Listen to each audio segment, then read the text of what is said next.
have gathered here at Ufungamano House for the last 2 days to deliberate on matters of national importance and to discuss on the recently launched Building Bridges Initiative report.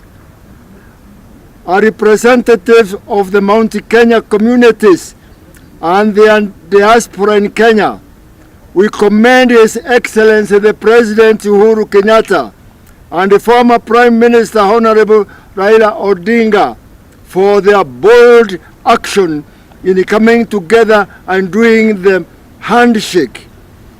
This was eventually followed with the establishment of BBI task force, which undertook a commendable job of collecting views from Kenyans, now documented in the BBI report. This initiative has calmed the nation and put it on a course towards resolving its perennial election-related conflicts.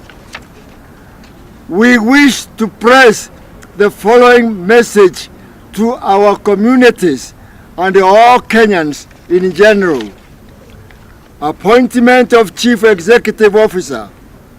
The Executive Council of Gema Cultural Association, GCA, has decided to strategically revamp and strengthen the operations of the association and its institutions.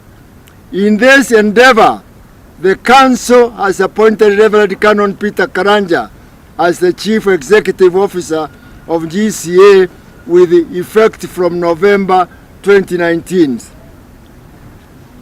BBI report. GCA Executive Council appreciates the work done by BBI Task Force in gathering, collecting and publishing the recommendations of Kenyans, focusing on various counties' social, political and economic challenges. We have this forum taken this time to review the document and noted the principal proposals made. We affirm in particular the proposals for inclusivity and the dignifying of the opposition by reinstating office of the leader of official position, who should be actively involved in political discourse and in parliament.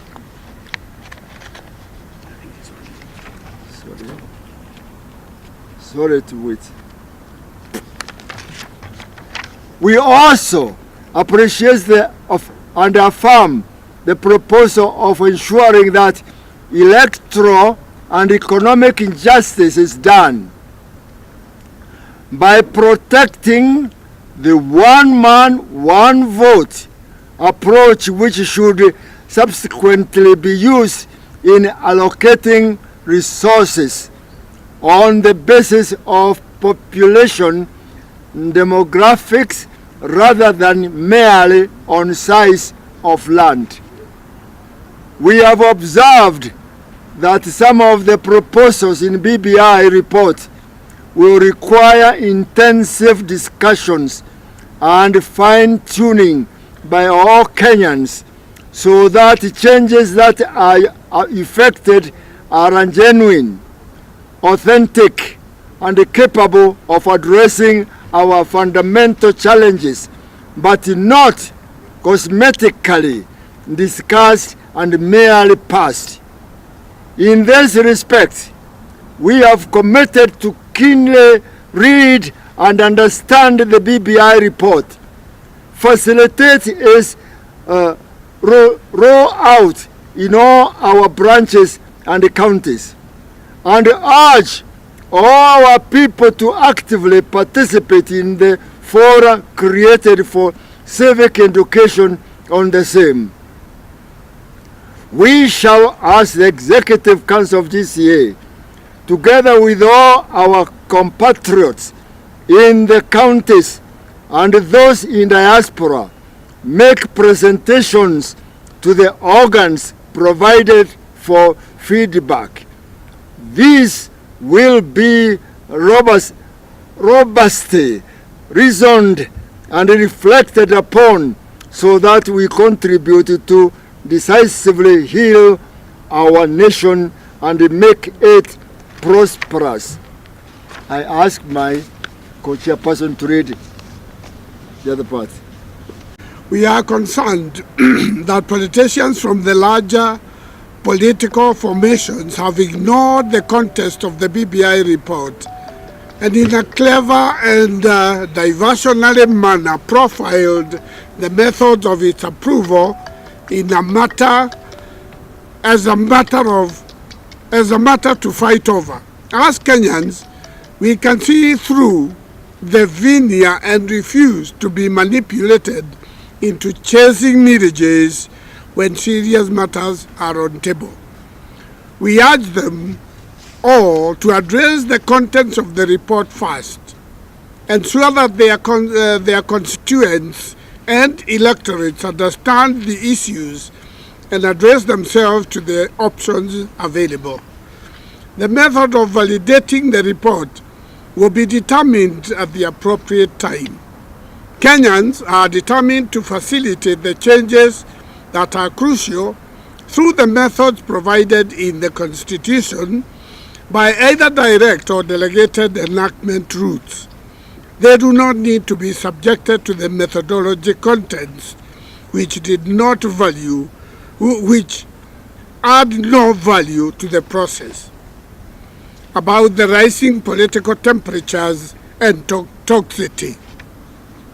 We express our concern that even though the next elections are more than 2 years away, elected leaders and politicians from across the divide have kept the country in an election mood, thus undermining economic engagements and sound socio-political discourse. We appeal to our politicians to observe good political etiquette and desist from toxic messaging and insults. In particular, we renounce the increasing pattern where all political energies appear to be directed to the Mount Kenya region, where some politicians appear or are constantly insulting the president with impunity. Kenyans are watching this political drama, and they should be conscious that the day of reckoning is coming. We urge that elected leaders show honor and mutual respect for one another and to the office of the president in particular and his deputy, and by extension all leaders whom God has given responsibility to lead in various positions. And then on economic distress. The country is wallowing in serious economic stagnation, creating heightened pressure which is being felt by ordinary Kenyans across the land. Let us stop the blame game and agree that all leaders take responsibility and play their roles. We note that most of the services which generally would help to address and reverse this situation are devolved and therefore should be handled by county governments. We urge that elected leaders offer leadership in the counties and their respective constituencies in addressing the people's pressing challenges by promoting profitable farming, marketing of produce, and various other economic activities that will put money in people's pocket. A bit about corruption. Kenyans have over the years been grieved by the increasing and enduring magnitude of sleaze, pilferage, theft, and wastage of public resources by those entrusted with them, both at national and county government. We see this as the main reason why Kenyans increasingly continue to receive poor services, compounding their sufferings while the executives and those in positions of influence continue to amass ill-gotten wealth. In this regard, we commend the Director of Criminal Investigations and the Director of Public Prosecutions for their resolute confrontation and prosecution of suspects of corruption.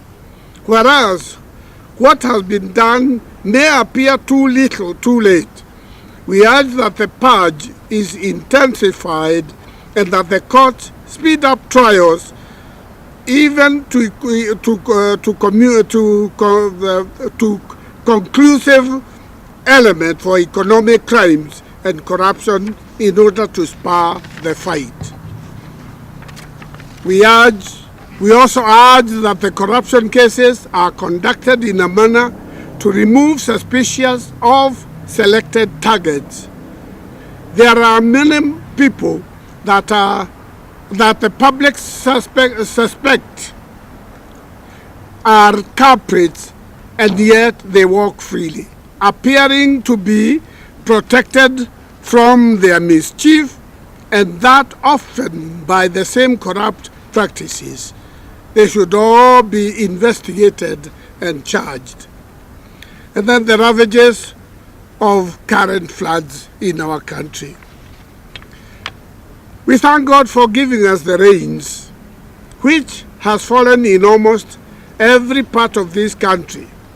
But we are saddened by the deaths and loss of property occasioned by the heavy rains that continue to pound different parts of Kenya.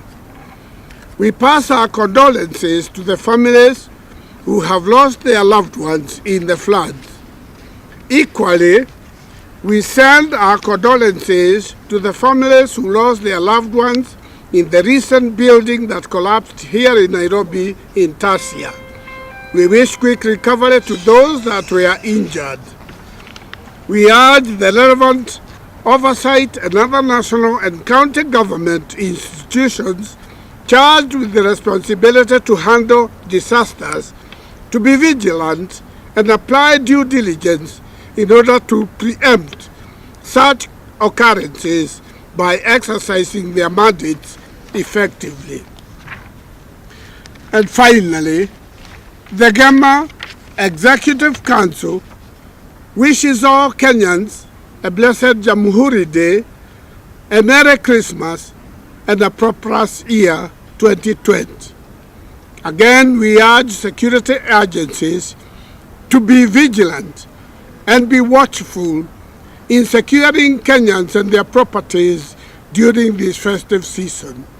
Finally, we encourage motorists and other road users to exercise great caution on the roads to avoid accidents and loss of life, which has been characteristic of previous festive seasons.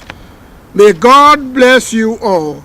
May God bless Kenya. We are studying and listening to what's going on. Whether they are Tanga or not, they are our children. We are elders and they are ours. We shall talk with our children, our sons and daughters, and to see how we can correct ourselves and to see where we are wrong.